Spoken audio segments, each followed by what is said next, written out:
So through the magic of Oscar, we're going to have a big spotlight shine on, smaller films. But let's be honest.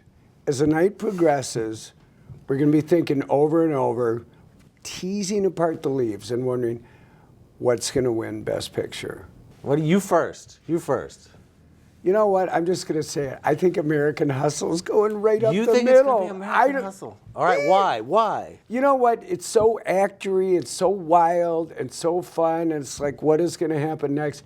Probably going to be wrong about that, because probably the bigger cinematic accomplishment lies with the other films.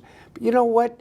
Hustle was so much fun. Well, I don't know. I've been kind of going back and forth because I feel like there's a good chance that it'll be 12 Years a Slave. But I also have this feeling that it might end up being Gravity. And for some of the same reasons that you're talking about with American Hustle, is that the filmmaking accomplishment there, the fun, the fact that I think there's a lot of goodwill toward the people involved, and people really like Alfonso Cuarón. They adore Sandra Bullock. They like George Clooney. That could sneak through. Also. In a way, honoring Gravity, you see a way forward of making movies that are big and spectacular and exciting and multi-generational, and did a lot of box office, and Hollywood's not immune to that. Yeah, and Gravity is about just the sort of the awe and wonder. It takes you back in a way to the earliest days of cinema, where it was just a kind of this. Yeah, how'd they do that? How'd they do that? Yeah. The thing is, if you're looking for the highest emotional content,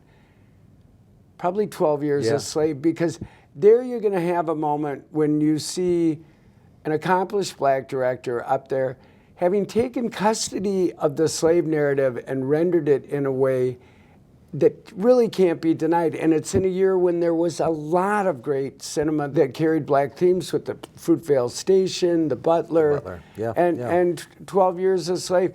And this would be a recognition of the black director as storyteller, as custodian of their own narrative. Well, and that is what I hope happens. But what I kind of think will happen is that it will, that once again, the Academy will sort of pivot away from that kind of moment and that kind of reckoning toward something that may be a little easier.